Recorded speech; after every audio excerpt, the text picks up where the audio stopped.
problema de la contractualización de la responsabilidad civil responde a una necesidad de otros ordenamientos que por carencias en sus propios sistemas normativos se ven en precisamente esto, la necesidad de contractualizar la responsabilidad civil extracontractual. Bajo esta premisa, si es que esa necesidad que justificó esta contractualización no se presenta en un ordenamiento determinado, pues entonces uno debería rechazar esa contractualización. Para tratar de explicar esta tesis y por qué estoy en contra de la contractualización de la responsabilidad civil, quiero dividir mi exposición en tres partes. En primer lugar, evaluar si es necesario contractualizar o no la responsabilidad civil en el ordenamiento peruano. En segundo lugar, ver si es conveniente realizar este ejercicio de contractualizar lo extracontractual. Y en tercer lugar, en función a las conclusiones que arriben los dos primeros puntos, establecer cuáles son los efectos procesales en la práctica profesional de tomar o no partido por la contractualización de la responsabilidad civil. Quiero empezar con el primer punto. ¿Es necesario contractualizar la responsabilidad civil en el Perú? El profesor Aníbal Torres ha hablado de forma precisa respecto del riesgo que tiene este concepto tan difuso del contacto social. Y en la exposición de Lucero Ramírez, en lo que pude escuchar, se hablaba o se hacía referencia a los deberes de protección como aquel instrumento mediante el cual se valía la doctrina o se valía la jurisprudencia para hacer que relaciones que pertenecen al ámbito de la responsabilidad extracontractual se terminen contractualizando. Hay que ser conscientes que tanto la construcción teórica del contacto social como la construcción teórica de los deberes de protección responden a un factor de fundamento que justificaron la adopción de estas teorías. Y la razón es simple. Cuando uno revisa el BGB alemán de 1898, promulgado en 1900, la realidad normativa del régimen de la responsabilidad civil contractual y de la responsabilidad civil extracontractual era tal que tenía vacíos y no permitía la solución de casos concretos. Les muestro algunos de los vacíos que tenía la normativa alemana en su origen que han justificado la construcción de estas teorías. Por ejemplo, a nivel de responsabilidad contractual, en Alemania se habla propiamente de un sistema de irregularidades de la prestación, o se hablaba de un sistema de irregularidades de la prestación. Los alemanes no hablan de incumplimiento de obligaciones, los alemanes no hablan de inejecución de obligaciones, incumplimiento a la italiana o inejecución a la francesa, los alemanes hablan de irregularidades de la prestación. El deudor responde cuando de por medio ha habido una irregularidad prestacional. ¿En qué consistía esta irregularidad prestacional? Básicamente en dos aspectos: imposibilidad sobrevenida de la prestación por culpa del deudor y mora. Solamente en esos casos se respondía por contractualmente en Alemania: imposibilidad y mora. Si se dan cuenta de esta sola descripción, ya hay un gran vacío en el régimen de responsabilidad contractual. ¿Cuál es ese vacío? No se hace ninguna mención a qué sucede cuando el deudor realiza la ejecución del contrato, pero realiza de una forma defectuosa. Las hipótesis comprendidas por el legislador alemán son imposibilidad, o no se hizo, o mora, se hizo tarde. ¿Y qué de aquellas situaciones en las cuales el deudor sí hizo, pero solamente que lo hizo de forma defectuosa, no lo hizo de forma completa? Esa hipótesis no estaba regulada en el sistema alemán, en el sistema de responsabilidad contractual alemán. Había un vacío. En paralelo, si entramos a ver el sistema de responsabilidad por acto ilícito o por acto antijurídico, que como bien ha reseñado el profesor Torres, es una característica propia del sistema alemán, ya que en general la responsabilidad es tanto por actos lícitos o como por actos ilícitos, pero en Alemania es por actos ilícitos. La antijuricidad es un elemento propio de la responsabilidad, del sistema de responsabilidad extracontractual alemana. Tenía ciertas características. En primer lugar, el sistema de responsabilidad civil alemán es un sistema basado en la tipicidad. ¿Qué quiere decir? Que no toda lesión a un interés jurídicamente protegido genera la obligación de pagar un resarcimiento, sino tan solo la lesión a ciertos bienes jurídicamente protegidos habilitan el pago de un resarcimiento a título extracontractual. ¿Qué bienes? Bienes expresamente establecidos por el legislador: la integridad, la salud, la vida, la libertad y otros de naturaleza análoga. Es una lista semicerrada, pero si se dan cuenta, no es similar a nuestro régimen de responsabilidad civil peruano, o, para ser más propios en la comparación, al régimen de responsabilidad civil extracontractual francés, que tiene claramente establecido un sistema de responsabilidad atípico. Es decir, sin importar cuáles son los bienes en materia de lesión, en Francia, siempre que se cause un daño a otro, siempre que se haya causado un daño a otro y se haya actuado de forma dolosa o culposa, se paga la indemnización, se paga el resarcimiento. Eso es un sistema de atipicidad. En Alemania, el sistema es típico, porque me dicen cuáles son aquellos bienes que, en caso de ser lesionados, habilitan al pago de un resarcimiento. Si se dan cuenta, esto es una limitación para la operatividad práctica del sistema de responsabilidad extracontractual. No se resarce siempre, se resarce solamente cuando se han lesionado estos bienes jurídicamente protegidos.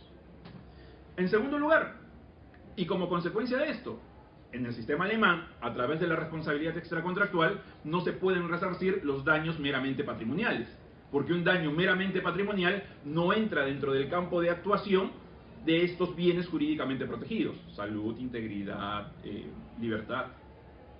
Y en tercer lugar, en el sistema alemán, y quizás esto sea uno de los factores más importantes que determinó la contractualización de la responsabilidad civil, era que para la responsabilidad vicaria, es decir, para la responsabilidad del principal por los hechos del dependiente, había una liberación de responsabilidad del principal muy sencilla.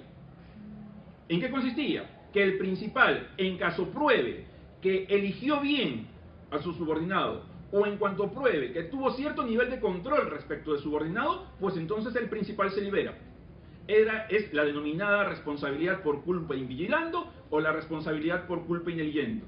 Si elegí mal, respondo. Si no vigilé la actuación, respondo.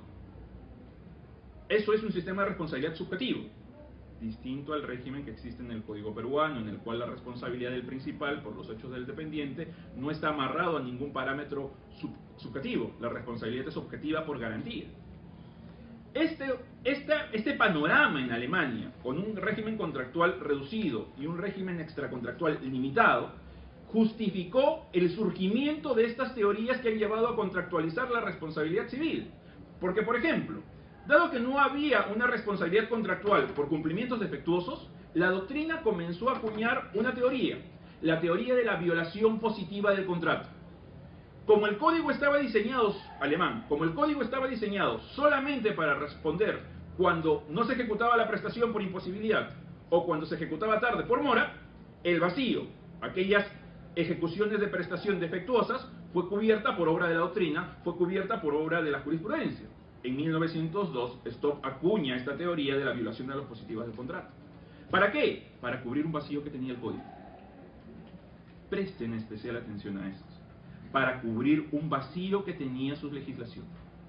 Sobre la base de las violaciones positivas del contrato, ya hacia 1932, Heinrich Stoll desarrolla la teoría de los deberes de protección. ¿Y en qué consisten los deberes de protección? En que cuando el deudor ejecuta la prestación de un contrato, no solamente debe buscar la satisfacción del interés ajeno, del interés del acreedor en el cumplimiento, sino que el deudor también tiene que procurar que con ocasión del cumplimiento no se generen daños en la esfera personal o patrimonial del acreedor. Lo explico con un ejemplo. Si yo me comprometo con el doctor a entregarle este vaso, ¿correcto? Y yo agarro el vaso y se lo entrego, pues estoy ejecutando la prestación. Pero si yo cojo este vaso y se lo tiro violentamente y le cae en el rostro y le causa un moretón en la cara, pregunto, ¿le entregué el vaso o no le entregué el vaso? Se lo entregué, el vaso lo tiene él a su costado. Pero con ocasión de ese cumplimiento, lo que se ha terminado generando es daños en la persona del acreedor. En Alemania, estos daños no podían ser tutelados de forma extracontractual por las limitaciones que tenía.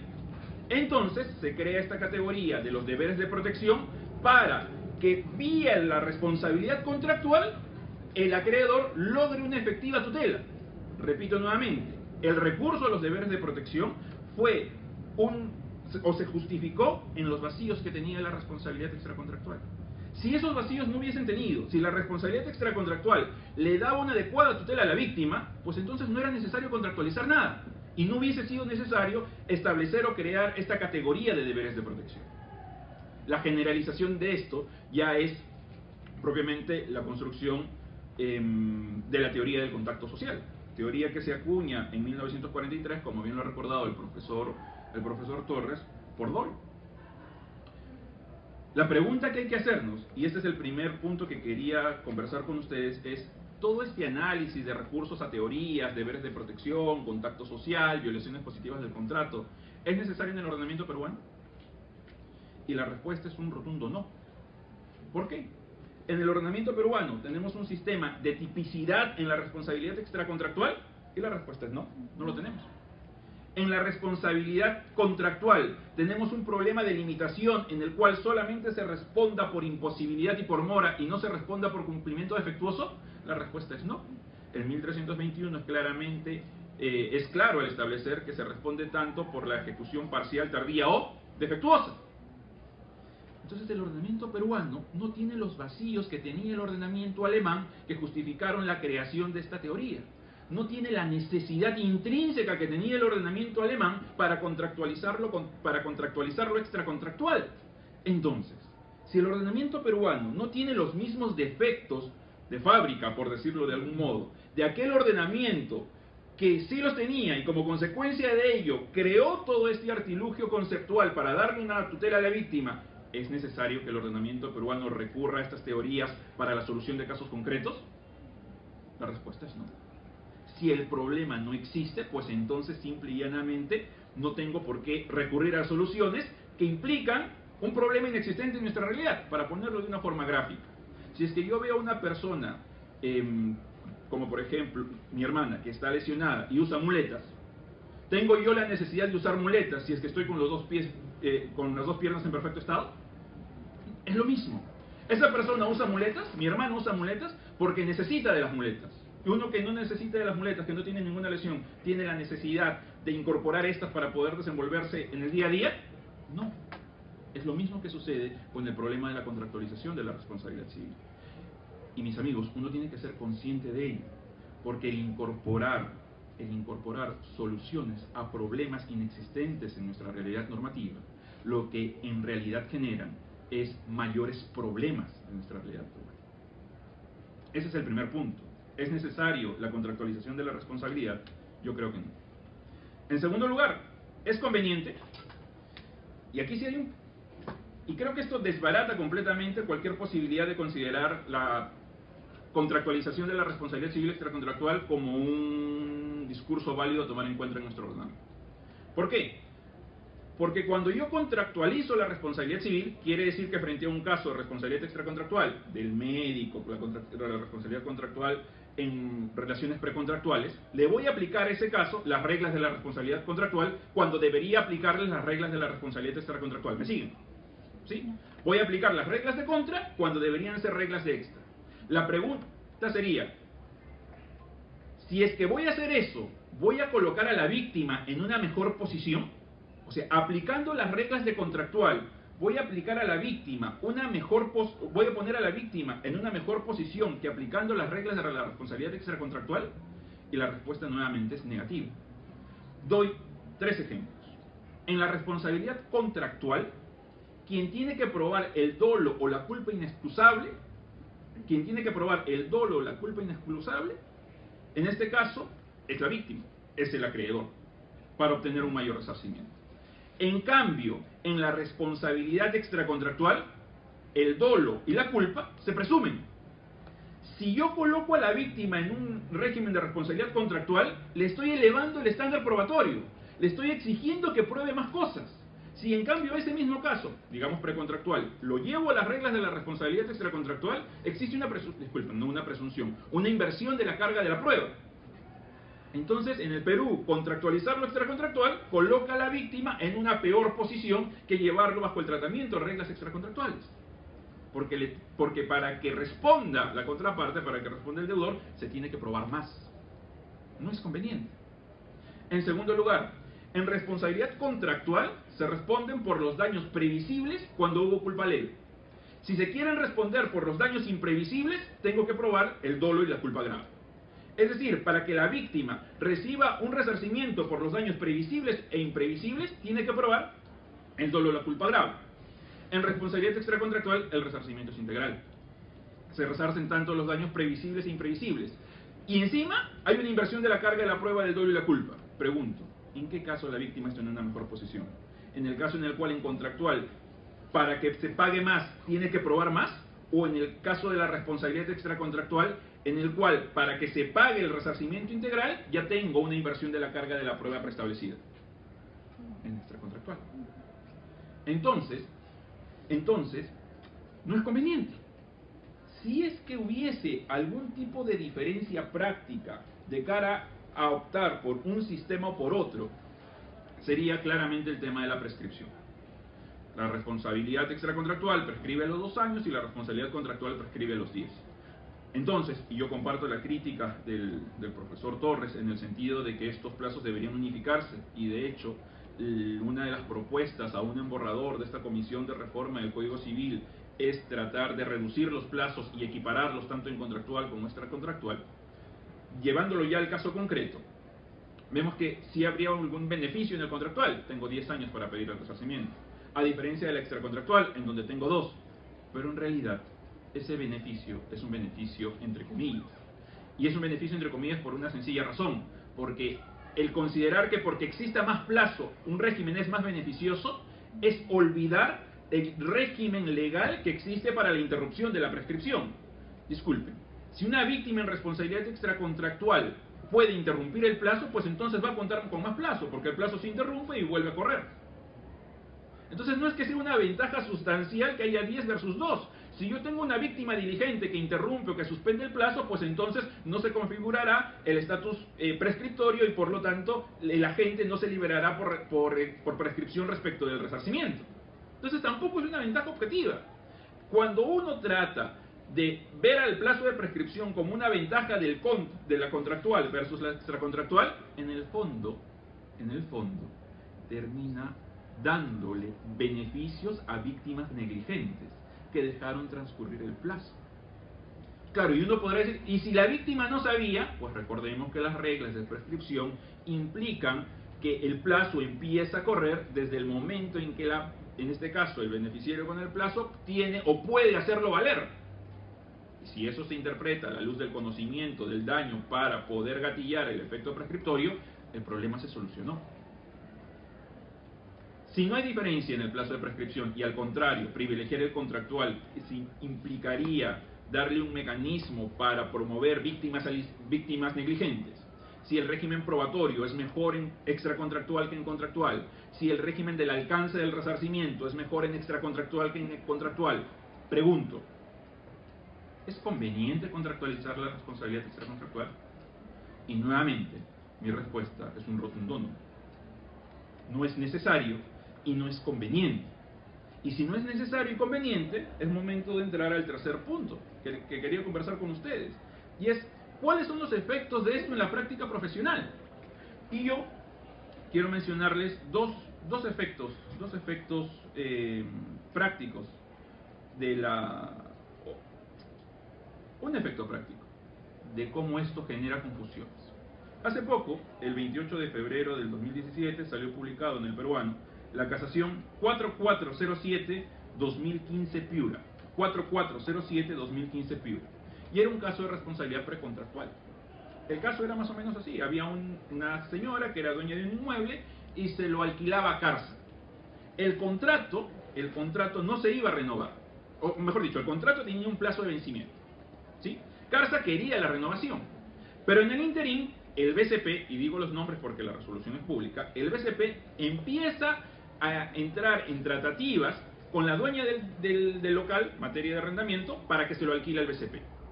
Las condiciones que le ofrecía el BCP al titular del inmueble eran más beneficiosas de las que se les ofrecía, más beneficiosas respecto a aquellas que eran materia ya del contrato con Carsa. Entonces el propietario, ¿qué hizo? Vio conveniente no renovarle el contrato a Carsa y celebrar el contrato de arrendamiento con el BCP. ¿Ok? ¿Qué sucedió?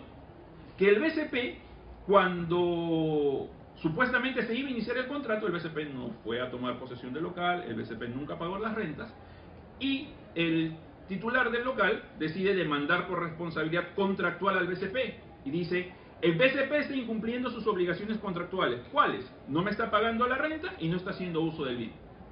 ¿Cuál es la respuesta del BCP? El BCP dice, en realidad yo nunca celebré un contrato con el titular del inmueble. ¿Pero cómo no celebraste un contrato de arrendamiento? No, no celebré un contrato de arrendamiento. Y en términos formales era cierto. No había un documento firmado en el cual se habían puesto de acuerdo en todas las cláusulas. Lo que había simplemente era un intercambio de comunicaciones, eran tratativas en las cuales daba a entender de que efectivamente se estaba llegando a un acuerdo. BCP, ¿celebraste el contrato de arrendamiento? No. Es más, yo perdí todo interés en la celebración del contrato de arrendamiento porque me di cuenta que ese local tenía un embargo, que ese local estaba hipotecado, que ese local tenía posesionarios. Entonces no era conveniente suscribir un nuevo contrato. Y que este caso lo gana la parte demandante en primera instancia, le dicen esto es un caso de responsabilidad contractual. En segunda instancia se dice no hay pruebas de que se ha suscrito el contrato, se declara infundada la demanda porque es un caso de responsabilidad extracontractual. Y la Suprema dice algo bien interesante. La Suprema dice, esto es un caso de responsabilidad precontractual. Y para la responsabilidad precontractual, la doctrina está dividida. Hay doctrina que piensa que esto es contractual, citan a De la Puente, ¿sí? Y hay otra doctrina que dicen que esto es extracontractual, citan a Ropo. Y al final, la Suprema termina diciendo, pero en realidad esta discusión no sirve para nada. ¿Por qué no sirve para nada? Porque la parte demandante planteó su pretensión como responsabilidad contractual. Entonces yo como magistrado no puedo resolver sobre las bases de la responsabilidad extracontractual porque el petitorio está claramente definido. Y declaran infundado el recurso de casación. Este caso muestra la problemática, es un claro caso donde se muestra la problemática anterior, porque cuando yo leí la casación me quedé con esa sensación. Es un claro caso de una mala estrategia procesal, es un claro caso de mal diseño procesal, porque si esto es un caso de responsabilidad precontractual y la responsabilidad precontractual se debate entre lo contractual y lo extracontractual, cuando lo natural debería ser lo extracontractual, pero se debate con lo contractual, porque un sector de la doctrina, porque un sector de la jurisprudencia tiende a contractualizar lo extracontractual. El problema es del abogado que planteó la demanda. Porque si yo sé que hay un problema de discusión en cuanto a la afirmación del sistema de responsabilidad, ¿qué es lo más lógico que uno deba plantear? Una prestación principal para que se determine que la responsabilidad sea contractual, y como ya sé que hay un debate, como pretensión subordinada, en tanto sería contradictoria con la pretensión principal, plantear una demanda de responsabilidad a título extracontractual. Estos problemas están generando esta contractualización de la responsabilidad civil en la práctica. Problemas de acumulación de pretensiones, problemas de determinación del juez competente, son clara muestra de los efectos nocivos en el plano procesal que pueden generar la contractualización de la responsabilidad civil extracontractual. No se me malentienda, no quiero decir que siempre sea nociva o negativa la contractualización de la responsabilidad civil. ¿Por qué? Porque queda en el ámbito de la autonomía de los particulares el poder establecer vía pacto, vía contrato, que si una obligación por naturaleza extracontractual, las mismas partes quieren que el mecanismo de tutela para ese tipo de obligaciones sea contractual, lo establezcan en el reglamento negocial. Eso está al arbitrio de la autonomía de los particulares. Pero si es que no ha habido ese pacto, se deberá aplicar las reglas de responsabilidad por inejecución de obligaciones peruanas. Y las reglas de inejecución de obligaciones peruanas no tienen las dificultades que tiene el régimen contractual alemán y por lo tanto no se justifica el recurrir a las teorías del contacto social o los deberes de protección o las violaciones positivas del contrato para dar soluciones en el ordenamiento peruano que tranquilamente podrían ser solucionadas con reglas de responsabilidad extracontractual. Existe este prejuicio de que si no se resarce por contractual, entonces no se resarce. Ese no es el discurso, mis amigos. El discurso es, no se resarce por contractual porque se va a resarcir, solamente que por extracontractual, en un régimen más beneficioso, en un régimen que es más coherente en su interpretación y en su aplicación práctica con la normativa nacional.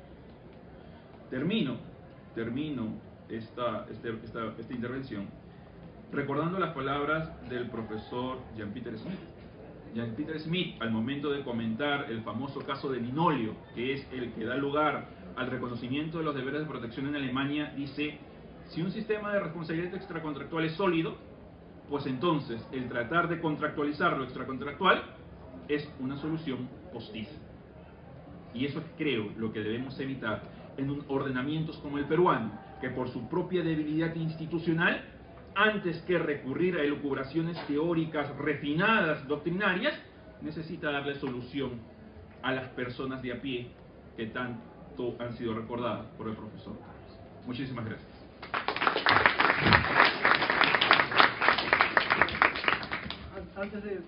Sin antes agradecer a los ponentes, agradecerles haber aceptado la invitación de la base 14 del cuarto año de Derecho y para concluir el evento, no sé si les podríamos probar quizás algunas apreciaciones finales breves acerca del tema tratado después de haber escuchado entre ustedes la posición de cada uno. 2 minutos.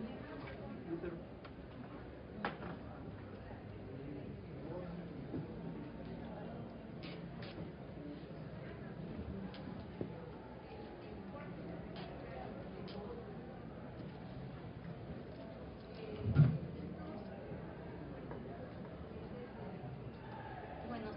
Reflexiones finales para este tema. Algunos consideran también que la teoría del contacto social, si bien busca contractualizar eventos en los que claramente se encuentra un supuesto de responsabilidad extracontractual, podría aplicarse. Tenemos también, como les comentaba, otros detractores de esa teoría del contacto social. Lo primordial y que debemos tener en cuenta, también partiendo de la premisa que nos comentaba el doctor Aníbal Torres, es que lo fundamental es brindar tutela al sujeto dañado. Es por eso que ante esas teorías también surge la llamada el sistema de unificación de la responsabilidad civil, un sistema en el que la distinción entre responsabilidad civil contractual o responsabilidad civil extracontractual carece de sentido. Entonces, para este sector, digamos, que plantea el sistema de unificación de la responsabilidad civil, lo primordial es brindar tutela al sujeto dañado. Por lo que basarnos en esquematizar algunos supuestos de hechos como responsabilidad civil contractual o extracontractual, en realidad no permite resolver la problemática, que es precisamente brindar tutela a cada uno de nosotros cuando nos encontramos ante algún supuesto, algún accidente, algún evento que tenga como consecuencia algún daño, algún perjuicio. Respecto a la responsabilidad civil médica, que también estaba comentando, debemos poner en claro que algunos consideran que este tema solamente debería verse desde el tema de la responsabilidad civil contractual. Algunos, partiendo de la premisa que entre paciente y médico no solamente es que exista un contacto social, sino que también el tema de responsabilidad civil médica es un supuesto especial y diferente a los otros temas que también nos han comentado, porque el deber principal del médico se confunde o se superpone precisamente a los deberes de seguridad y a los deberes de protección. En el campo de la responsabilidad civil de los médicos, como podemos apreciar, la prestación principal que ellos ejercen, que es la de brindarnos no solamente una atención médica, sino brindarnos un resultado, digamos, en el aspecto de brindarnos una atención médica y salud, restablecer nuestra salud. Entonces, en estos casos, lo que se opta es por la contractualización. Casos médicos deberían ser vistos bajo la óptica de la responsabilidad civil contractual.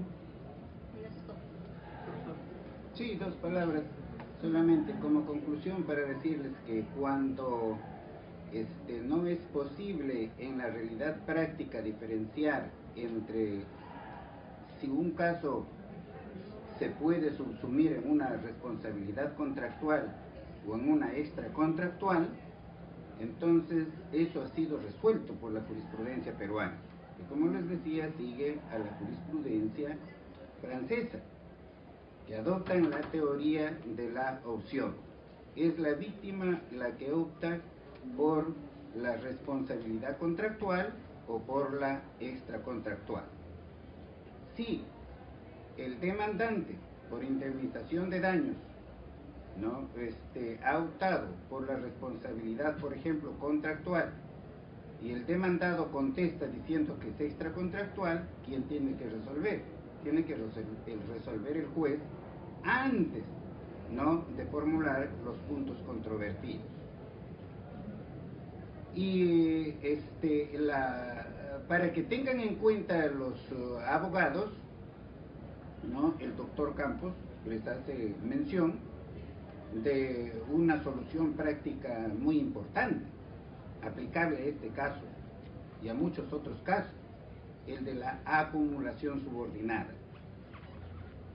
Plantean la demanda con una pretensión principal sobre responsabilidad contractual y una subordinada sobre responsabilidad extracontractual o viceversa, ¿no? Y así no van a tener la dificultad que el profesor ha mencionado en el caso de Piura. Se demandó por responsabilidad contractual, no había contrato. ¿Cómo iba a resolver la Suprema? Por responsabilidad contractual. No podía, pues, no hay. El juez no se puede ir más allá, ¿no?, de la pretensión. Gracias.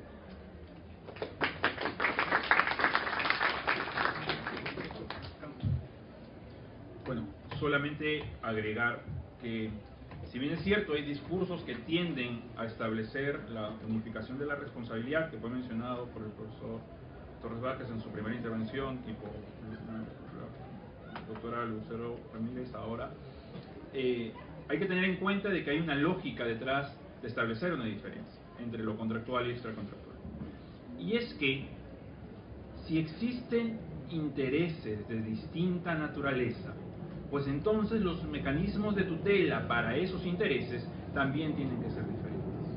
Y claramente, el interés que es materia de tutela bajo las reglas de responsabilidad contractual es un interés distinto al interés que se ve lesionado en aquellos casos en los cuales entre en actividad la responsabilidad extracontractual. El interés protegido por el régimen de inejecución de obligaciones es básicamente un interés creditorio, un interés que espera la satisfacción con la ejecución de una prestación. Y en función de esa lógica es que se establece la especialidad de las reglas de la responsabilidad contractual. Por eso es que, por ejemplo, la previsibilidad de los daños materia de resarcimiento es una característica propia de la responsabilidad contractual, porque atiende a los intereses en juego de las partes que se vincularon por medio de un negocio jurídico o por una obligación de fuente legal. Distinta es la situación de los intereses que son materia de tutela en la responsabilidad extracontractual. Ahí no hay un interés creditorio de por medio, no hay un interés de un acreedor que se ha visto defraudado por la no ejecución de una prestación. Es un interés a la integridad, es una integridad, como enseña Corsaro. Entonces, si hay intereses distintos, no solamente se justifica, sino es necesario el reconocer mecanismos de tutela distintos.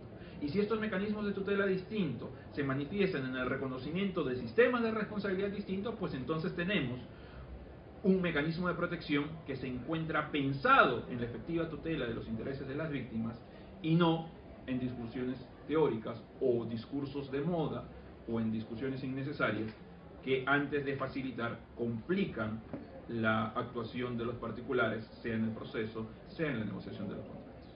Muchas gracias.